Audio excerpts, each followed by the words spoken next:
I thought I would go ahead and do a presentation for chapter 15, which is the drug addiction chapter. We go over a few different kinds of drugs and a little overview of the pathways in the brain that are involved with reward.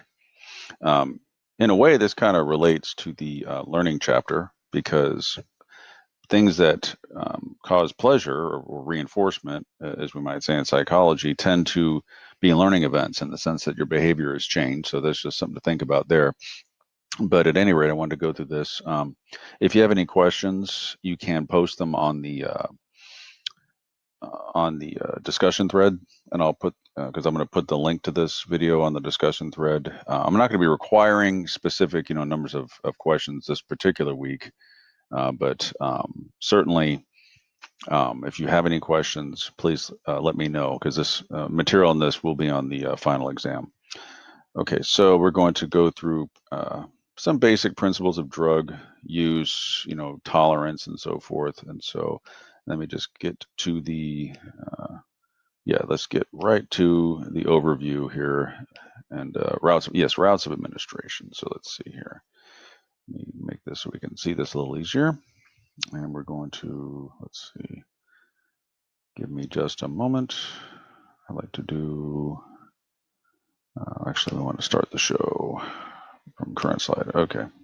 If it works, I don't know. There we go. All right. So route of administration. Any drug that's taken can be administered in a variety of ways, and you can see the four base. These are just four possible ways. We see ingestion, injection, inhalation, and absorption. Each way has its own sort of cost and benefit. Some might be, obviously ingestion, like with a pill or whatever, might be the, economically simple, but it might take longer for the drug to exert its effects and so forth. So you have to consider, for example, how well it penetrates into the central nervous system, as an example. Also, what's outlined in your chapter, at least a little bit, is how the drug actually works, how it's metabolized by, let's say, your liver or kidney or whatnot, and how it's eliminated. Some other concepts here you should be aware of are things like tolerance, sensitization, and so forth. Tolerance, of course, is after repeated dosage of the drug. Do you have a change in the nervous system or other systems of the body that make it more difficult for the drug to exert its psychoactive effects? Interestingly enough, you can have sensitization as well, which is kind of the reverse, that you can have with increased administration of the drug, you actually develop an increased sensitivity to it. And that's what we're getting at here. Also, be aware of some of those withdrawal effects. A lot of drugs will have, if someone has certainly become addicted to the drug, there will be withdrawal effects. And you don't even have to be addicted, I should say, but you can have withdrawal effects, which can be often, classically we used to say like physical versus psychological, but they are related. Here you can see the drug tolerance dose response curve. And what's going on here basically is that here you can see, here is the drug effects. This could be some sort of euphoric effect. Okay, it's going from here to like no effect to a lot of effect, and this would be the number of doses or the size of the dose.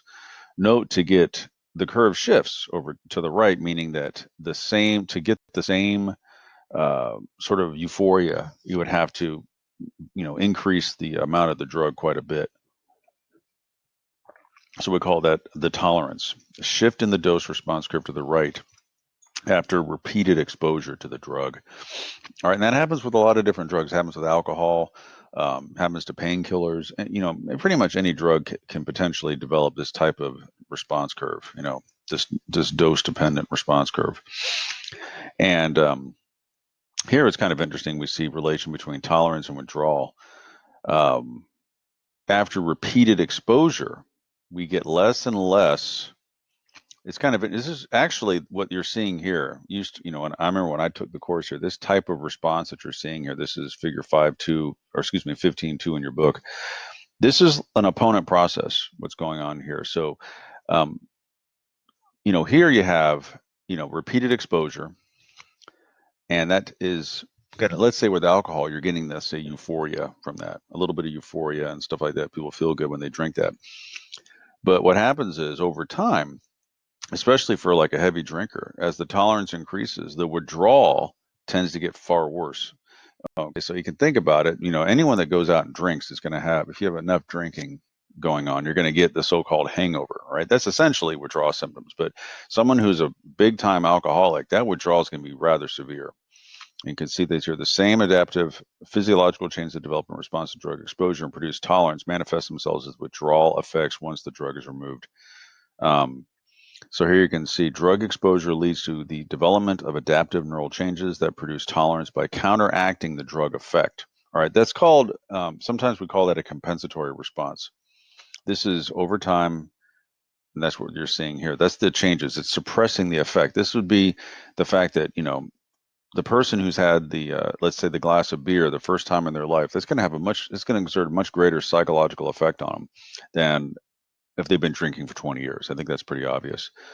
Here we see with no drug to counteract them, the neural adaptations produce withdrawal effects opposite to the effects of the drug. So you can imagine this is literally what we used to call the opponent process.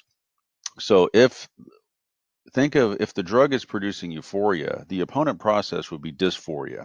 It's almost a way to counterbalance it. So without the drug, you're in agony here.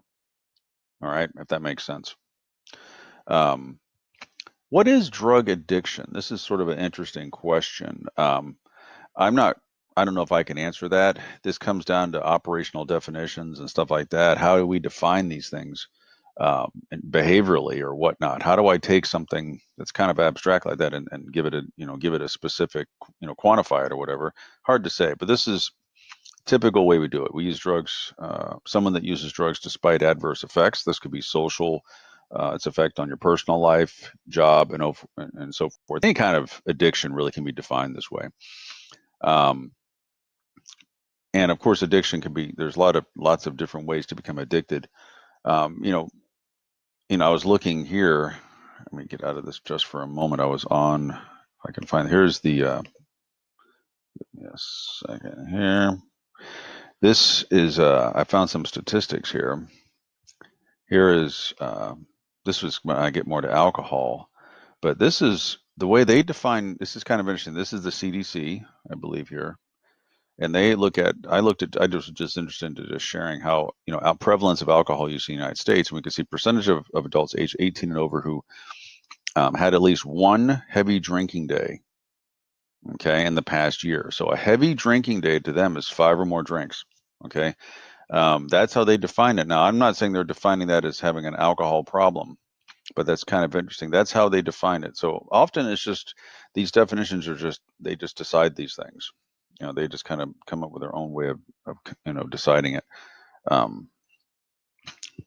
at any rate, let me get to what I want to get to. I want to get to the different drugs here for you. But before we get to alcohol, one of the more common drugs that people get addicted to, tobacco. Nicotine, very, very addictive. And this acts on what are called the nicotinic receptors. Yes, they're called that. They're acetylcholine receptors. Nicotine is very, very addictive. Obviously, smoking, you can see there's different types of diseases here. There's, of course, smokers, any kind of cancer, COPD, whatnot. It's, teratogenic means it can cause cancer. You can see the Buerger's disease. This is particularly nasty. This is gangrene. Smoking can cause problems with the circulatory system, and then you can, some people, this is fairly rare, but they can get gangrene. Might have to have like part of their limbs chopped off because of the lack of circulation. It's pretty grim. But there's a whole industry to sell you drugs to get you off the tobacco, which is sort of an odd way to think of it. But yeah, this is a particularly nasty substance when it comes to addiction. Very, very addictive. Nicotine, and all of these substances here, by the way, they all have in common, they tend to work on elevating dopamine in one way or another. They do it a variety of different ways, but they all have in common elevation of dopamine and effects on specific kinds of dopamine receptors. So just be aware of that. Here's alcohol again. We can see it's both fat and water soluble. It is a depressant. This is sort of interesting. Alcohol in low doses tends to exert an excitatory effect. It can actually, and that's why when people first start to drink, they get this euphoria. They tend to be maybe a bit more energized. They tend to be a bit more They tend to exhibit a bit more, behavior. They might show a bit more excitement. But certainly after enough drinks, the depressing effects become very dominant. And that can exert, and that's where people can essentially get into a stupor and pass out, right? Because alcohol ultimately can cause someone to lose their consciousness. Alcohol is a very potent memory inhibitor. There's no question about it. Alcohol affects the NMDA receptors in the brain, which are involved with learning and memory. Alcohol it affects the dopamine. It tends to elevate dopamine. That's why people are going to keep drinking it, at least partly. It tends to relieve anxiety. It tends to cause alterations in decision making. Let's face it, with enough drinks, people will do stupid things, essentially. And it has widespread effects on the brain and the nervous system. And enough alcohol can cause, essentially, someone to stop respirating, which is going to cause death. Here's marijuana.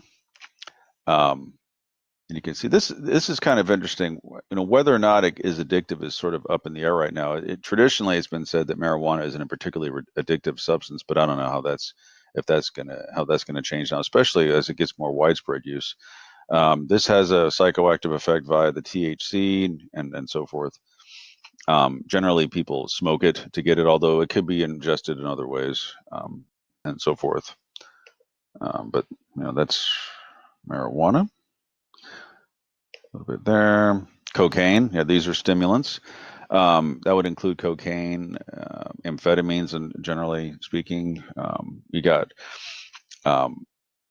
cocaine works by, and I probably mentioned this in class during the term, it tends to work by blocking the reuptake of dopamine. This tends to cause a huge amount of dopamine to be available at the synapse.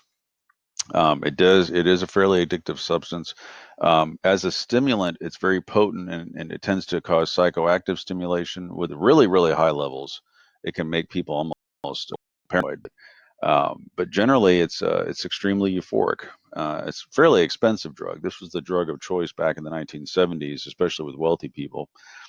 And it was associated with the disco culture back in the 70s and other types of, but it was associated with the hedonistic culture of the 70s. And it tends to cause euphoria and so forth. It is quite addictive. It's also quite hard on the cardiac muscle because it's a stimulant. Amphetamines also do the same thing. Methamphetamines are also stimulants. These are cheaper, so they tend to be used more by people that lack money. And here we can see opioids. That's the heroin and morphine. These are pain reducer, analgesics, very, very addictive. Anytime you have a drug that's going to reduce pain, and if someone especially is in pain, you're going to get some addiction there. They tend to bind to what are called the opioid receptors. Naturally occurring opioids are, or I should say naturally occurring pain reducers are the endorphins and stuff like that. And these essentially work on the similar receptors, but they do a much better job of reducing pain. But then they can make your natural pain system not work quite as well. And that's not good. So there's some of that. I wanted to mention that. Oh, sorry about this. Okay, I'm getting sure. Okay. Yes. All right. Let's see here. What about tobacco and alcohol have a greater negative impact on the overall health in the world? Okay, well, that's because they're used a lot. All right. It's kind of interesting going back to alcohol, and I guess I can go back up here again to some of the stats. Often we talk about drugs and alcohol, right? You hear that sometimes. Alcohol is a drug, and it's kind of interesting that it's often set aside as not being a drug, or at least put in a different category. Where I don't know why it is. It's actually a really powerful drug. Here is some data here, and I thought this might be interesting to show. This is looking at different cohorts, meaning like different generational cohorts. We can see millennials. So here we see, not quite sure. These are looking at, based on this particular data here, essentially people in some of these different age groups tend to drink alcohol. And they're breaking it up. So we have this is a bar, the so-called silent generation. They're a bit older. I'm not sure what the age ranges are, but I would imagine they're probably in there. At this point, they've got to be in their 70s. This is folks that were probably in their 70s. The baby. These are folks that are born during the baby boom, right? And they are probably, they're, I guess, what is their age range? I remember off the top of my head. I would imagine a lot of them are in their 60s at this point. Here's Generation X. This is my generation here, where we're born. I know the Generation X were born between, I think the official birthday of a Generation X person, people born from 1965 to like 1980. Okay, so that would be me. I'm right smack dab in the middle of that one. It's interesting they have millennial in too. All right, so they're a little bit younger. So a lot of folks in their 30s are millennial types, I guess, and then whatever. But here we see it. Look at this. A silent generation tends to drink a bit more, right? So that's once or twice a week, things like that. And here we see a little bit of a drop. Generation X, we see a little bit of an uptick. Blue, notice the blue, it drops quite a bit. And millennials, especially the younger ones, are drinking less. So we are seeing, and I've seen this kind of data before. I teach a psych of aging class, and I've looked at some of this kind of stuff. When I was in college, drinking was extremely prevalent among my cohort. There's no question about that, at least in my experience, just an insane amount of alcohol consumption. The baby boomers, interestingly enough, it was comparable. I would say comparable. I mean, 5.6 versus 6%, not much of a difference. But here we can see the millennials were starting to drop off. Although it's a little bit, but the younger cohort is a bit. So we're seeing this is actually about the same. We're seeing about the same, at least every drinkers. But I'm looking at also some of this other data here. It's comparable. So I just thought I'd share that. And here you can also see some of the different. What do we have here? Some of the alcohol use trends in alcohol use, age adjusted. Like here's some younger folks. This is people that are 18 or older, right? Or current regular drinkers. And then this one, they're looking at different, they're dividing it up by gender and ethnicity. And you can see that generally speaking, males drink more than females. That is a long time. You can see here, they're looking at the total, and you can see this is males and females going across genders. Here we see this is not the clearest way to present it, but this would be Black, non-Hispanic. This like, I guess this, I'm assuming this is white, non-Hispanic, and this would be Hispanic. But in all cases, males tend to drink more. That's been, one of the things, just as a side note, males don't tend to live as long as females. And one of the reasons why that's been presented is the fact that they tend to drink more. But I don't know. That might be what's going on. And they tend to smoke more. So I don't know. I don't want to generalize too much. But yes, here, this is something, when someone is consuming alcohol and tobacco at the same time, it tends to have a greater correlation with more health problems. There might be some sort of interactive effect that makes it even worse, just to let you know. So that's something to consider. Okay, here we see prevalence of drug use. Here we see. This is 2011. Alcohol clearly is high. There's no question about it. Alcohol is really high. The thing about alcohol, and I keep mentioning it, it does have an impact on memory. Even after just maybe a few drinks, the ability to form, or what we say consolidate those memories, tends to be impaired. No question about it. And also alcohol tends to be related to criminal activity, right? People that are drinking alcohol, anytime, if you look at crime data, there's not always, but often there's alcohol use or other types of drugs are part of that, because alcohol will tend to move inhibition to a certain extent, right? But you gotta be careful. You gotta be careful with that. And you can see cocaine is pretty low, but we see tobacco and alcohol tend to be high. It's because they're readily available, right? It's marijuana will probably go up because since it's being legalized everywhere. You can see here, of course, we have make sure you go over the different, the physical dependencies and so forth, and things like that. One of the things that you learned is that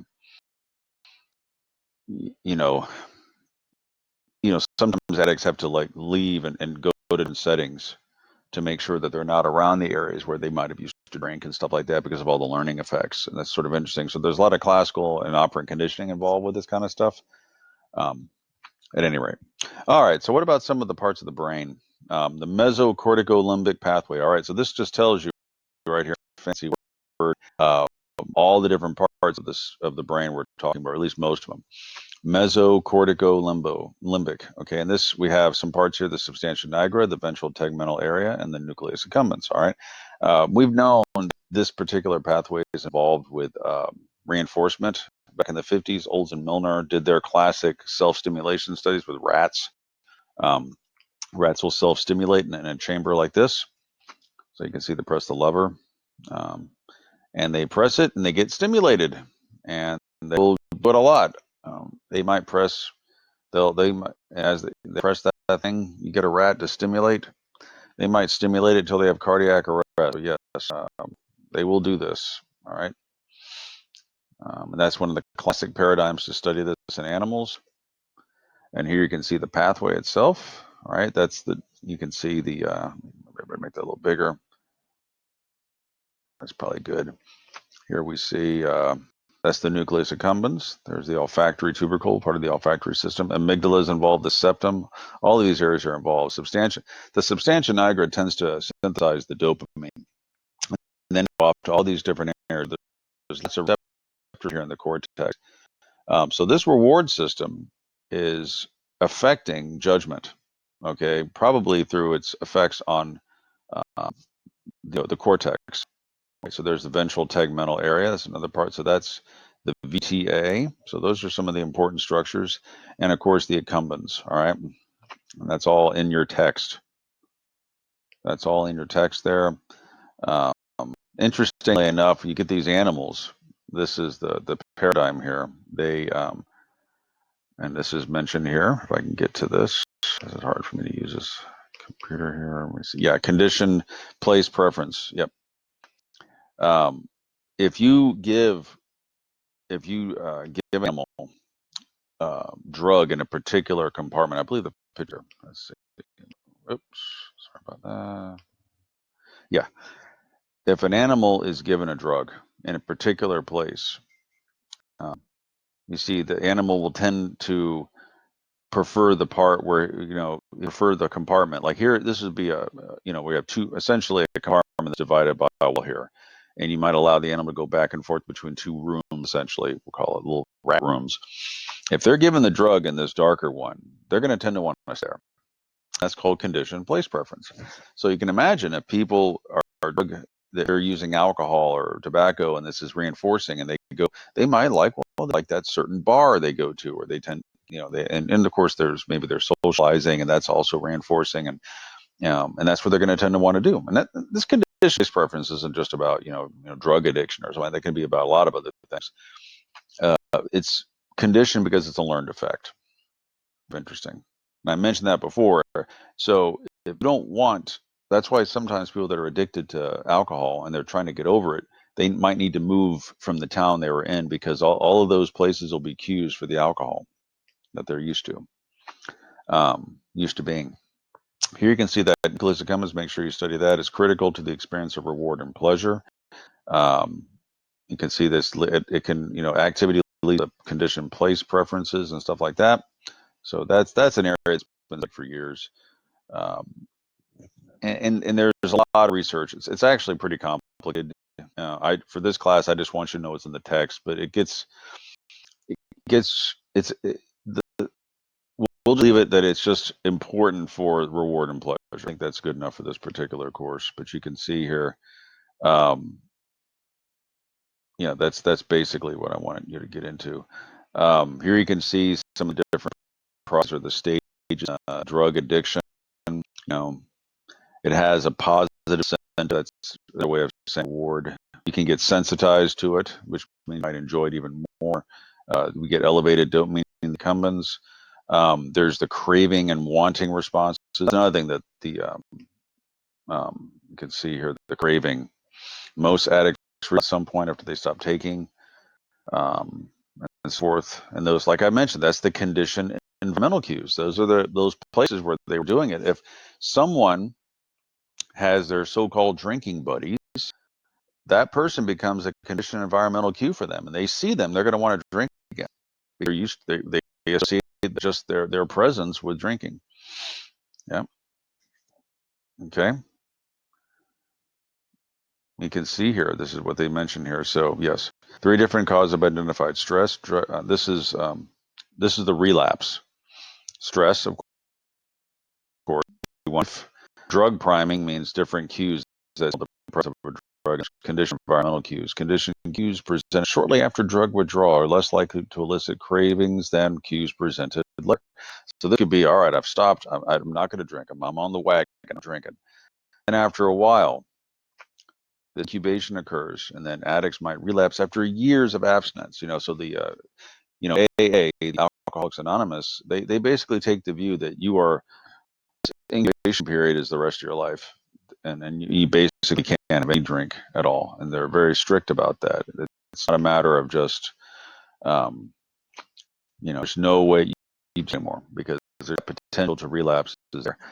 There was that really good Denzel Washington movie about that came out a number of years ago. I believe called Flight.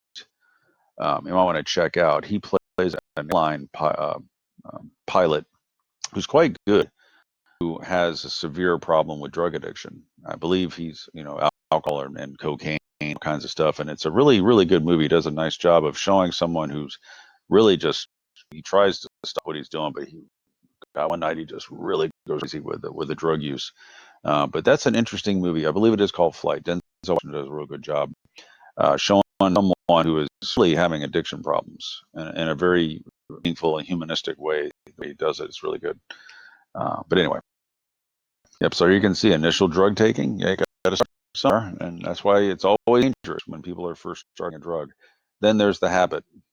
Okay, the habit. This once again, this could be the process. This is not just alcohol or substances. This could be other types of addictions. And there's the craving, repeat relapsing. A relapse is you try to stop and then you just give in anyway. Though there's all these negative consequences anyway. That's the relapse. You do it anyway. Very difficult to get these things. Because incubation after cocaine craving. Look at this, days. Yep. This is rats. After cocaine withdrawal, there was a time-dependent increase in the number of liver presses the rats made in response to drug-associated. By the way, that drug-associated cue could be like a light or a sound presented before the animal gets the drug or whatever. But they have it too. Rats addicted to drugs just like we're just like the rats in that way. And I think that's last little point to make. And good old Freud. He once I have found a cure for depression, and that was cocaine. That's what he said. When he's doing his work in his clinical practice, cocaine was not as frowned upon as it became later on. And he's like, "This is great stuff," and he ended up becoming addicted and it caused problems. So yes, he also was a heavy smoker. He got oral cancer. The pictures of, you can see I guess I could maybe do a book. Let's see, Sigmund. Let's look at Freud. Sigmund Freud. There he is. The famous picture. You can see him. Get to him. Just the picture. That's what I want. You can see him right there. There's as a younger man. But here's a famous picture. This might be famous pictures of a psychologist ever holding the cigar. Yes, he developed oral cancer apparently, and that's no good. And that's because of the smoking. Yes, even because you get oral for that's right there. Okay, well, I hope that helped a bit. Once again, I just want to kind of cover some of the major themes, some of the major points in the chapter. And it's an interesting chapter. It's not because it just kind of do the overviews. and so forth. And your author does a nice job of kind of, going through the different drugs and getting out some of the more, as yeah, I think the I think it's sort of, he makes a little story about how he went to some dean conference, and it was a con on I guess student problems that students had, I guess either it was high school or college. It's my school, it's a book. Drugs, all problems, and the irony was that as he was giving a talk about this, he a lot in the audience were drinking whiskey, which is sort of funny. I guess it's sort of strange. But yes, I guess a citizen, you ought to be, and for people that, one of the things, a good chapter, people are going to start to go out and drink, aware of its effects, understand its effects, or, because alcohol is, and I keep mentioning alcohol because it's a very powerful substance, and I think we'll need to treat it as such, and hopefully we can, as a country, we can get a better grip on the addiction problems. It's a lot of drinking too much, and alcohol problems and other problems, but hopefully some help there. But anyhow, I hope all of you have a nice week, and that's going to now. Again, email me if you have any questions, post comments if you have a question about something in the chapter you're not quite understanding for the test, and I'll do my best to answer. Take